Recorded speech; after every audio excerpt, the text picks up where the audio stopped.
Hello students, welcome to my YouTube channel Sahaj classes. तो जैसे हम एसटेट टीजीटी साइंस के पीवाईक्यू देख रहे हैं ना, तो यहाँ पे हमारा ईयर चल रहा है 2021 और यहाँ पे हम इसका पार्ट थर्ड डिस्कस करेंगे। 1 to 30 क्वेश्चन हम पहले डिस्कस कर चुके हैं, तो हमारे चैनल पे प्लेलिस्ट बनी हुई है, अगर वहाँ पे चाहो तो आप वहाँ से जाके देख सकते हो।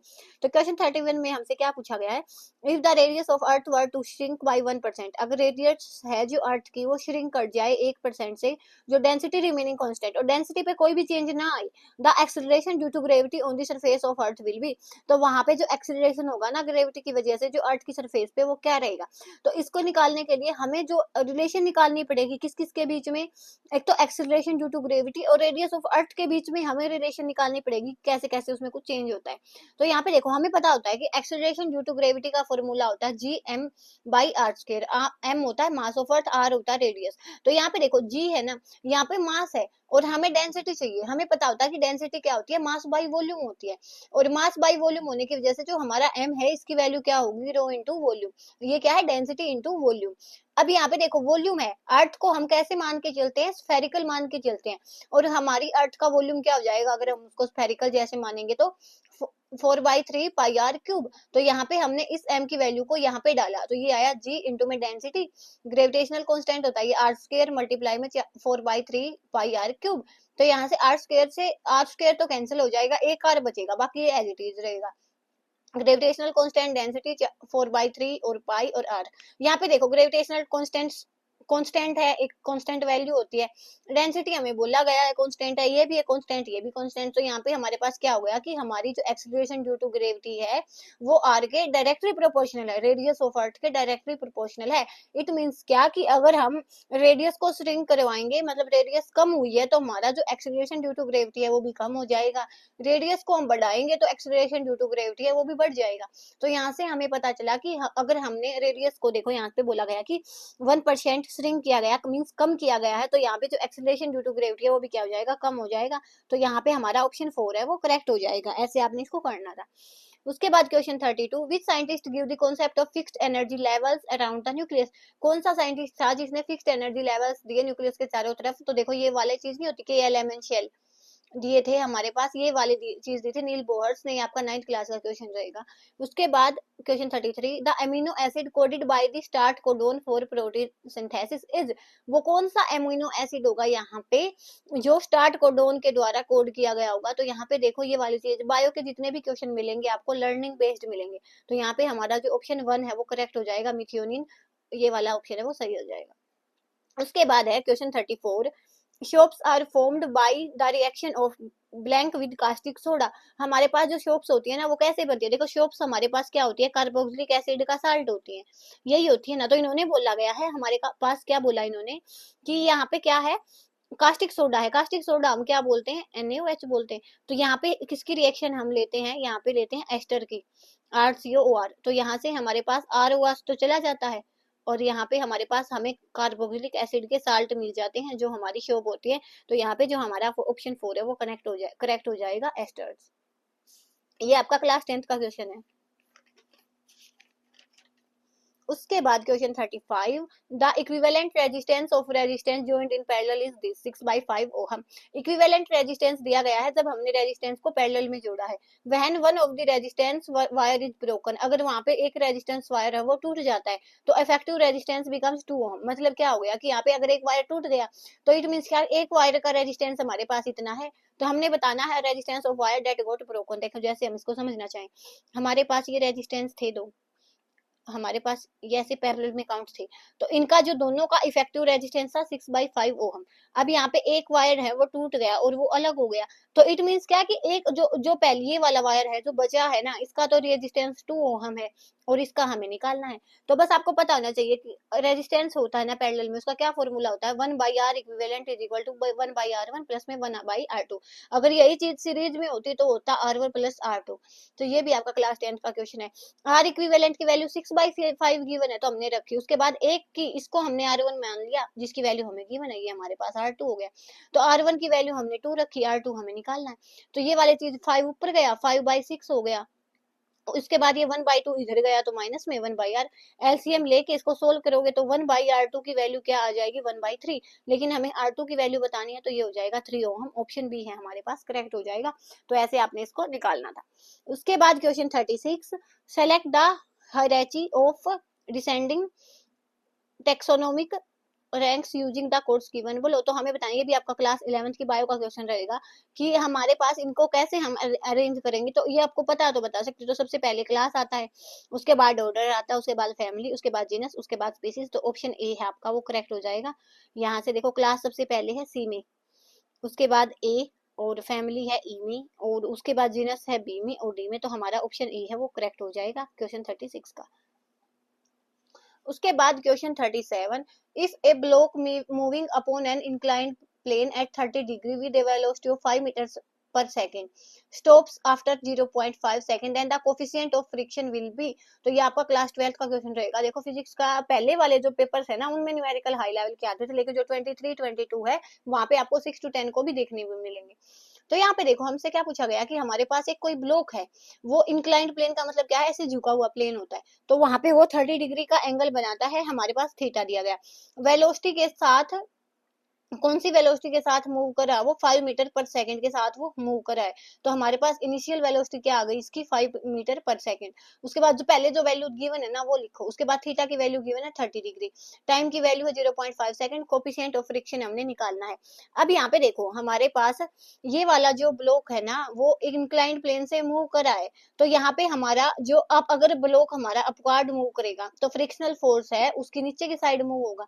तो हमारा जो नीचे की साइड यहाँ पे क्या आया, फ्रिक्शनल फोर्स आया। उसके बाद यहाँ पे हम लेते हैं रिएक्शन फोर्स जो कि परपेंडिकुलर होता है। यहाँ पे अगर हमने ये वाला जो फोर्स है, देखो ये वाला जो फोर्स है ना ये इसके मास की वजह से लगा, तो mg इसलिए हमने लिखा क्योंकि ये ब्लॉक के मास की वजह से लगा है। अब रिएक्शन फोर्स है वो इसके परपेंडिकुलर होता है, तो यहाँ पे हमने r लिखा जो रिएक्शन फोर्स है। उसके बाद इसके परपेंडिकुलर हम इसके दो रेक्टेंगुलर कंपोनेंट में इसको ब्रेक करते हैं, mg cos थीटा और म्यू जी साइन थीटा। उसके बाद हमने इसको ब्रेक किया तो f हमारा क्या आएगा, mg साइन थीटा प्लस में फ्रिक्शनल फोर्स, टोटल जो फोर्स है वो इसके इक्वल आएगा हमारा। उसके बाद देखो f क्या है, mg साइन थीटा, म्यू और रिएक्शन फोर्स है वो किसके इक्वल हो जाएगा, यहाँ से जितना ये होगा उतना ही ये वाला कंपोनेंट होगा, तो mg cos थीटा के इक्वल हो जाएगा। तो म्यू mg cos थीटा ये हो जाएगा। यहाँ से हमारा म्यू होता है कोफिशिएंट ऑफ फ्रिक्शन, f के प्लेस पे हम डाल सकते हैं m में, तो यहाँ से सब में से m कॉमन आके कैंसिल हो जाएगा। तो a किसके इक्वल आएगा, g साइन थीटा प्लस में म्यू जी कोस थीटा। अब यहाँ से वैल्यू निकालेंगे हम। देखो हमारे पास एक्सीलरेशन की वैल्यू यहाँ पे नहीं है, g की वैल्यू हमें पता है, साइन थीटा हम निकाल देंगे, थीटा की वैल्यू है हमारे पास, g की वैल्यू है, कोस थीटा की वैल्यू हम निकाल देंगे, a की वैल्यू नहीं है। तो जो पहले वाली वैल्यू गिवन थी इसका मतलब क्या कि वो उस वहां से हम क्या निकाल के लेके आएंगे, a निकाल के लेके आएंगे। हमारे पास फर्स्ट इक्वेशन ऑफ मोशन क्या होती है, v is equal to U plus AT. तो v क्या है 0, u क्या है 5 सेंटीमीटर है, इनिशियल जो वेलोसिटी है इज प्लस में a इंटू में टाइम कितना 0.5। तो यहाँ से हम a की वैल्यू निकालेंगे तो वो आ जाएगी 10 मीटर पर सेकंड स्क्वायर। यहाँ पे ये माइनस साइन आया ना, ये बता रहा है कि रिटार्डेशन हुआ, मीन्स क्या कि पहले वाली जो वेलोसिटी थी वो फाइनल वेलोसिटी से ज्यादा है, मीन्स वो स्टॉप हुई है, तो इसके लिए यहाँ पे माइनस आया। बाकी हम फॉर्मूले में यहाँ पे माइनस नहीं लेंगे। तो उसके बाद यहाँ पे हमने इसको कैलकुलेट किया कि ये 10 है, यहाँ से यहाँ पे ये यहाँ पे 5 आएगा, यहाँ पे ये 5 माइनस में गया तो 5 बचा। उसके बाद ये 2 पर मल्टीप्लाई में 10 अंडर रूट 3 नीचे। तो इसको जब आप सोल्व करोगे तो 0.6 आएगा। तो हमारा ऑप्शन बी है वो करेक्ट हो जाएगा। आप चाहो तो इसका स्क्रीनशॉट ले सकते हो।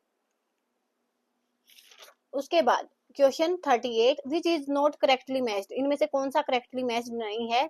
एग्रोबैक्टीरियम टीआई प्लाज्मिड होता सही है, कोस्मिड वेक्टर डीएनए होता सही है, राइजोबियम एस ए सिम्बायोटिक एंटू फैक्टर होता है, फिक्सर होता है, ये बात गलत है।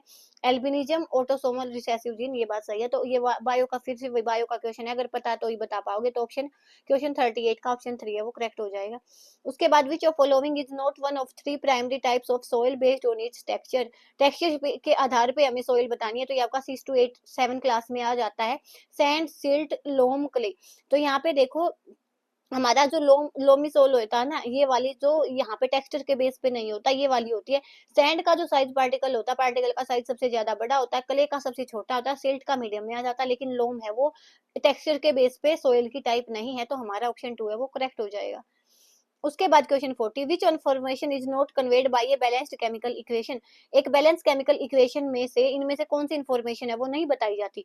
Physical state of reactant and product की, जो रिएक्टेंट और प्रोडक्ट है उनकी फिजिकल स्टेट नहीं बताई जाती, लेकिन बैलेंस इक्वेशन में हमें जो फिजिकल स्टेट उनकी मेंशन करनी पड़ती है। नंबर ऑफ एटम और मॉलिक्यूल है वो भी बताए जाते हैं। सिंबल भी लिखने होते हैं, सबसे लास्ट स्टेप होता है कि हम वहाँ पे उनके सिंबल लिखते हैं सब्सटेंस, उनके एलिमेंट्स के।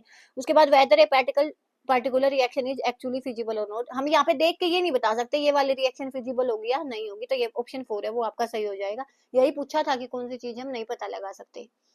उसके बाद हमारे पास question 41, when two bodies move uniformly toward each other the distance decreases by 6 metre पर सेकेंड। कि जो दो बॉडी है वो एक दूसरे की तरफ मूव करेंगी तो वहां पे डिस्टेंस हमारे पास कम होगा। If both the bodies move in same direction, अब सेम डायरेक्शन में मूव करेंगी वो तो जितना आगे ये जाएगी उतना आगे जाएगा सेम स्पीड के साथ, तो उनके बीच का जो डिस्टेंस है वो 4 मीटर पर सेकंड से इंक्रीज हो जाता है। तो हमें क्या बताना है, स्पीड बतानी है दोनों बॉडीज की। तो यहाँ पे देखो, यहाँ पे अगर वो दोनों सेम डायरेक्शन में ही जाएंगी तो इनकी जो स्पीड है वो माइनस होएगी, और अपोजिट डायरेक्शन में जाएगी तो उनकी जो स्पीड है वो एडिशन हो जाएगी। तो हमने पहली बॉडी की यू माना, सेकंड बॉडी की यू माना, तो जब वो सेम डायरेक्शन में जा रही थी हमारे पास तो उनकी जो स्पीड है वो माइनस होगी, तो u माइनस वी किसके इक्वल आया, 4 के इक्वल। अगर वो अपोजिट डायरेक्शन में आएंगी तो वहां पे उनकी जो स्पीड है वो एडिशन हो जाएगी, तो u plus V is equal to 6। यहाँ पे u की वैल्यू हमने बनाई वो क्या आई, 6 माइनस वी, और इस 6 माइनस वी को हमने u के प्लेस पे यहाँ पे रख दिया, 6 minus V is equal to 4। तो यहाँ पे हमारे पास ये 4 को इधर ले आए, 2v को इधर ले गए, तो यहाँ से v की वैल्यू आई 1, और यहाँ पे u की वैल्यू क्या थी 6 माइनस वी, तो यहाँ पे 6 माइनस 1 ये क्या हो जाएगा 5। तो हमारा क्वेश्चन 41 है उसका ऑप्शन 2 है वो करेक्ट हो जाएगा। उसके बाद question 42, which of following statement is not true. इनमें से कौन सी स्टेटमेंट है वो ट्रू नहीं है। The molecule of gas occupy all space available, कि जो मोलिक्यूल्स हैं गैस के वो जितना स्पेस उन्हें मिलता है वो इतना स्पेस है वो ऑक्यूपाई कर लेते हैं, तो ये बात तो सही है। उसके बाद the molecules in liquid are arranged in regular pattern, तो ये बात गलत है। देखो, लिक्विड के मोलिक्यूल्स हैं वो रेगुलर पैटर्न में नहीं होते, सॉलिड के भी कभी कभार हो जाते हैं, लेकिन हमेशा तो सॉलिड के भी हम ये नहीं बोल सकते कि रेगुलर पैटर्न होगा, लेकिन लिक्विड के तो फिर बिल्कुल भी नहीं होते। तो यहाँ पे क्योंकि लिक्विड के बेस में उनके पार्टिकल्स होते हैं वो वहां पे उनके बीच में बहुत सारा गैप होता है, तो हम नहीं बता सकते ना कि क्या पैटर्न वहां पे चल रहा है। सॉलिड में हम वैसे यहाँ पे ऐसे बना हुआ तो हम बता सकते हैं कि ये वाला पैटर्न है कि बॉक्स रखे हुए हैं। उसके बाद the molecule in solid vibrate about a fix position, ये भी बात सही है कि जो सॉलिड के मॉलिक्यूल है वो फिक्स पोजीशन पे वाइब्रेट करते हैं। The molecule in A gas exert negligibly small forces on each other accept during collision, तो ये बात भी सही है कि गैस के मॉलिक्यूल है आपस में फोर्स है वो एक्सर्ट करते हैं। उसके बाद क्वेश्चन 43, यहाँ पे देखो क्या बोला गया, an electric कीटल has 2 heating coils. एक कीटली नहीं बोलते हम उसको, क्या है कि 2 हीटिंग कॉइल्स लगी हुई हैं। When one of the coil is connected to AC current source the water the kettle boils in 10 minute. अगर एक में हमने देखा तो जो वाटर है वो 10 मिनट में बॉईल हो जाता है। When the other coil is use, दूसरी वाली कॉइल को यूज किया तो सेम क्वांटिटी हम पानी की लेंगे तो वो would take 15 minutes to boil, तो वहां वो 15 मिनट्स में बॉईल हो जाता है। How long will it take for the same quantity of water to boil if 2 coils are connected in parallel. तो यहाँ पे हमें बताना है कि हाँ, अगर वहां पे दोनों कॉइल्स को हम पैरेलल में लगा दे तो वो पानी कितनी टाइम में बॉईल होगा, कैसे क्या बताया गया, देखो वापस देखते हैं। कोई भी इलेक्ट्रिकल कीटल है तो वहां पे अगर हमने एक कॉइल को लिया तो वो 10 मिनट में वाटर बॉईल हो रहा है, और दूसरे वाली को लिया तो 15 मिनट में। अगर दोनों को साथ में लगा दे तो हमें पूछा है कि कितना टाइम में वो बॉईल होंगे, और जो यहाँ पे ये कोयल्स है ना ये पैरेलल में कनेक्ट हैं, तो यहाँ पे पहले हमें ऐसा फॉर्मूला लेके आना पड़ेगा कि जिससे हम ये निकाल पाए। हमें इतना पता होता है कि अगर हमारे पास रेजिस्टेंस है वो पैरेलल में हो जाए तो वो क्या होते हैं 1/R1 प्लस में 1/R2, ऐसे हमें ये वाली चीज है वो हमें पता होती है। तो यहाँ पे हम क्या करेंगे, अब यहाँ से उसके बाद हमें पता होता है कि हीट का जो फॉर्मूला होता है वो होता है I2RT। अब यहाँ पे देखो R की वैल्यू यहाँ से हम बनाएंगे तो ये क्या हो जाएगी H/I2T, H/I2T। यहाँ पे ये वाली वैल्यू हो जाएगी हमारे पास, R की वैल्यू क्या आएगी I² अपॉन में T, लेकिन I की वैल्यू भी नहीं है हमारे पास। तो अब हम क्या करेंगे, I की वैल्यू नहीं है तो I की वैल्यू हम यहाँ से प्लेस करेंगे ओहम्स लॉ से। ओहम लॉ क्या होता है V is equal to IR, तो यहाँ से हमने I की वैल्यू बनाई और इस वाली इक्वेशन में डाली तो क्या हो जाएगा V²/R², तो R² गया ऊपर। तो यहाँ से जब आप इसको कैंसिल आउट करोगे तो 1/R की वैल्यू निकल के आ जाएगी H डिवाइड बाई V²/T। तो 1/R की वैल्यू ये आ गई, तो 1/R1 में क्या हो जाएगा जब हमारे रेजिस्टेंस है वो पैरेलल में होते हैं तो वहाँ पे वोल्टेज कांस्टेंट होती है, सीरीज में वहाँ पे करंट कांस्टेंट होता है। ये छोटी छोटी चीजें आपको पता होनी चाहिए। तो यहाँ पे v तो हमारे पास कांस्टेंट है, तो यहाँ पे देखो क्या हो जाएगा, h by V square by T, और यहाँ पे 1/r1 है तो यहाँ पे t1 आ गया, यहाँ पे t2 आ गया। बाकी सारी चीज कैंसिल आउट हो जाएंगी, और तो टाइम भी क्या बचेगा, 1/t is equal to 1/t1 plus में 1/t2। 1/t की वैल्यू क्या आएगी, t1 की वैल्यू कितनी है 10 मिनट, तो 1/10 प्लस में टी टू की वैल्यू 1/15, टी टू की वैल्यू 15 है। इसको सोल्व करोगे तो हमारे पास 6 मिनट निकल के आएंगी। एलसीएम लेके सिंपली सोल्व किया, ये आप सोल्व कर सकते हो। बस आपको चीजों को एक दूसरे से कनेक्ट करना आना चाहिए। जैसे यहाँ पे हमने किया है कि v equal to I R था, यहाँ पे हमें हमारे पास h का फॉर्मूला ये था, लेकिन यहाँ पे हमने r की वैल्यू तो बना ली, i की वैल्यू नहीं थी, तो i की वैल्यू लेके आए हम ओम्स लॉ से। ओम्स लॉ से हमने वैल्यू पुट करी, यहाँ पे देखो पैरेलल में है तो यहाँ पे वोल्टेज कांस्टेंट होती है तो ये कैंसिल आउट हो जाएगी। हीट भी कांस्टेंट आउट हो जाएगी क्योंकि हीट तो वो सेम ही देंगे ना। यहाँ पे h की वैल्यू भी सेम रहेगी, और यहाँ पे क्या हो जाएगा, 1 बाई ये हो जाएगा। उसके बाद इसकी वैल्यू को आप निकाल सकते हो इजीली। उसके बाद question 44, the element which is not common between the compound called baking soda and soda ash. तो कौन सा कंपाउंड होता है जो सोडा ऐश और बेकिंग सोडा में एक जैसा नहीं होता। तो ये वाला क्वेश्चन पहले भी आया हुआ है। सोडा एस होता है हमारे पास Na2CO3, और बेकिंग सोडा होता है NaHCO3। तो Na भी दोनों में है, C भी दोनों में, ऑक्सीजन भी, लेकिन हाइड्रोजन है वो एक में है, तो हमारा ऑप्शन बी है वो करेक्ट हो जाएगा। उसके बाद in which of following pairs are the element found in the same period of periodic table. तो ये तो पीरियडिक टेबल से डायरेक्ट क्वेश्चन है कि कौन से जो एलिमेंट हैं वो सेम पीरियड में होंगे। सल्फर सेलेनियम नहीं होते, पीरियड में नहीं होते, तो ग्रुप में हो जाते हैं ना, ऐसे ओ से टेपो, तो यहाँ पे। उसके बाद स्ट्रोंटियम और कैल्शियम भी नहीं होते, पीरियड में पूछा, ग्रुप में थोड़ी पूछा, तो कैल्शियम ऐसे होता है। उसके बाद कैल्शियम जर्मेनियम हो जाएगा, और पोटासियम मैग्नीज, तो दोनों ऑप्शन में थे, जो एक भी लगाया वो आपका सही हो जाएगा। तो ऐसे हमारे जो क्वेश्चन 15 है वो कंप्लीट होते हैं।